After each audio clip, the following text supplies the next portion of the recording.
মহিলা বিশ্ববিদ্যালয়ৰ ৰাষ্ট্ৰীয় সেৱা আঁচনি আৰু অসম মহিলা বিশ্ববিদ্যালয়ৰ অকণমান কি নমস্কাৰ। অসম মহিলা বিশ্ববিদ্যালয়ৰ ৰাষ্ট্ৰীয় সেৱা আঁচনি আজি আমাৰ 7 দিনীয়া শিবিৰৰ সামৰণি অনুষ্ঠান আছিলে আৰু তাৰ লগতে আজি শুভাৰম্ভী অনুষ্ঠান হৈছে। এই যোনখন চাংমাই গাঁও, এই গাঁওখনক আমি এখন পালিত গাঁও বা আমি ইংৰাজীত কওঁ এডপ্টেড ভিলেজ হিচাপে আমি চিনাক্তকৰণ কৰি উলিয়াইছোঁ আৰু আমি প্ৰতিজ্ঞাবদ্ধ বিভিন্ন ধৰণৰ সামাজিক, অৰ্থনৈতিক আৰু সকলো দিশত সামগ্ৰিক পৰিকল্পনা কৰি বিভিন্ন ধৰণৰ আঁচনিৰে আমি গাঁওখনক আগুৱাই লৈ যাম বুলি আমি আশা কৰিছোঁ।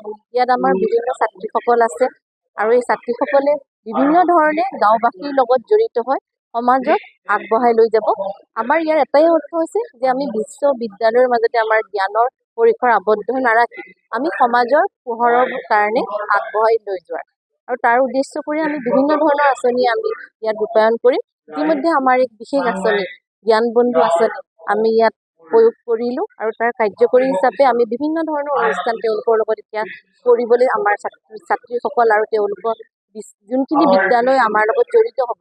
যিহেতু চাংমাই গাঁওখনৰ 2খন বিদ্যালয় আছে, সেই বিদ্যালয়ৰ ছাত্ৰী আৰু ছাত্ৰসকলো আমাৰ লগত জড়িত হয়। আমাৰ ছাত্ৰী স্বেচ্ছাসেৱিকাসকলে তেওঁলোকক এজন শিক্ষক হিচাপে নিয়োগ হৈ পেলাই তেওঁলোকক বিভিন্ন ধৰণৰ যেনেকৈ সাংস্কৃতিক হওক বা শৈক্ষিক হওক সকলো দিশত তেওঁলোকক আগবঢ়াই লৈ যাব বুলি তেনেকুৱা ধৰণৰ আমি কাৰ্যসূচী ইতিমধ্যে আমি গ্ৰহণ কৰিছোঁ। আৰু আজি আমাৰ বিশ্ববিদ্যালয়ৰ তৰফৰ পৰা ৰাষ্ট্ৰীয় সেৱা আঁচনিৰ কাৰ্যবাহী বিষয়া হিচাপে মই আপোনালোক সকলোকে ধন্যবাদ জনাইছোঁ। আমাৰ লগত জড়িত হৈ আমাৰ যি সপোন, এই সপোনক পৰিসৰ কৰাৰ যি ধাৰণা আপোনালোকে যে আগবঢ়াই নিছে তাৰ কাৰণে আপোনালোকৰ উপস্থিতিত আমি নথৈ আনন্দিত হৈছোঁ। ধন্যবাদ। আমাৰ এখন নিজৰ বিশেষ আঁচনি আছে, সেই আঁচনিখনৰ নাম হৈছে জ্ঞান বন্ধু আঁচনি আৰু সেই আঁচনিৰ জৰিয়তে আমি যিসকল ছাত্ৰ ছাত্ৰীসকলৰ শৈক্ষিক হওক, আমি অৰ্থনৈতিকটো আমি কৰিব নোৱাৰোঁ, কিন্তু তেওঁলোকৰ সামগ্ৰিক বিকাশ যেনেকৈ তেওঁলোকৰ সাংস্কৃতিক, আমাৰ বিশ্ববিদ্যালয়ৰ ছোৱালীসকল সাংস্কৃতিক বহুত আগবঢ়া। তেওঁলোকে এইকেইদিনতে তেওঁলোকক গান বা নৃত্য, আবৃত্তি এনেকুৱা ধৰণৰ বস্তুবোৰ শিকাই লৈ গৈছে আৰু এতিয়াই নহয় ভৱিষ্যতেও আমি এনেকুৱা ধৰণৰ কাৰ্যসূচী কৰি থাকিম আৰু পঢ়া শুনাৰ ক্ষেত্ৰত এগৰাকী অভিভাৱক হিচাপে আমি তেওঁলোকৰ লগত থাকিম।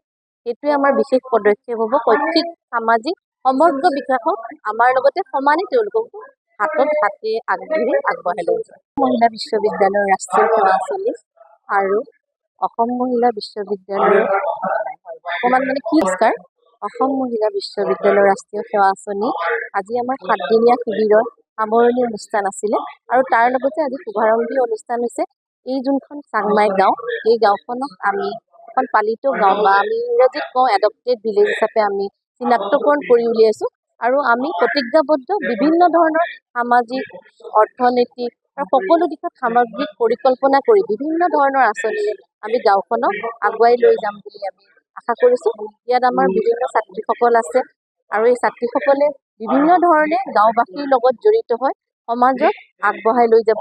আমাৰ ইয়াৰ এটাই অৰ্থ হৈছে যে আমি বিশ্ববিদ্যালয়ৰ মাজতে আমাৰ জ্ঞানৰ পৰিসৰ আবদ্ধ নাৰাখি আমি সমাজৰ পোহৰৰ কাৰণে আগবঢ়াই লৈ যোৱাৰ আৰু তাৰ উদ্দেশ্য কৰি আমি বিভিন্ন ধৰণৰ আঁচনি আমি ইয়াত ৰূপায়ণ কৰিম। ইতিমধ্যে আমাৰ এক বিশেষ আঁচনি জ্ঞান বন্ধু আঁচনি আমি ইয়াত প্ৰয়োগ কৰিলোঁ আৰু তাৰ কাৰ্যকৰী হিচাপে আমি বিভিন্ন ধৰণৰ অনুষ্ঠান তেওঁলোকৰ লগত এতিয়া কৰিবলৈ আমাৰ ছাত্ৰীসকল আৰু তেওঁলোকৰ যোনখিনি বিদ্যালয় আমাৰ লগত জড়িত হ'ব।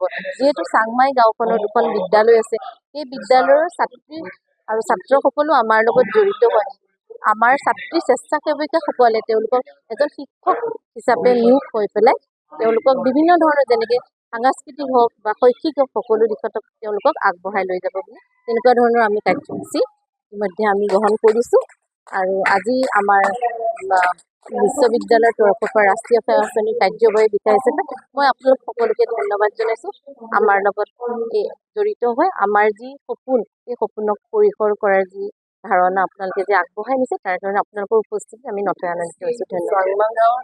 আমাৰ এখন নিজৰ বিশেষ আঁচনি আছে, সেই আঁচনিখনৰ নাম হৈছে জ্ঞান বন্ধু আঁচনি আৰু সেই আঁচনিৰ জৰিয়তে আমি যিসকল ছাত্ৰ ছাত্ৰীসকলৰ শৈক্ষিক হওক, আমি অৰ্থনৈতিকটো আমি কৰিব নোৱাৰোঁ, কিন্তু তেওঁলোকৰ সামগ্ৰিক বিকাশ যেনেকৈ তেওঁলোকৰ সাংস্কৃতিক, আমাৰ বিশ্ববিদ্যালয়ৰ ছোৱালীসকল সাংস্কৃতিক বহুত আগবঢ়া। তেওঁলোকে এইকেইদিনতে তেওঁলোকক গান বা নৃত্য, আবৃত্তি এনেকুৱা ধৰণৰ বস্তুবোৰ শিকাই লৈ গৈছে আৰু এতিয়াই নহয় ভৱিষ্যতেও আমি এনেকুৱা ধৰণৰ কাৰ্যসূচী কৰি থাকিম আৰু পঢ়া শুনাৰ ক্ষেত্ৰত মানে এগৰাকী অভিভাৱক হিচাপে আমি তেওঁলোকৰ লগত থাকিম।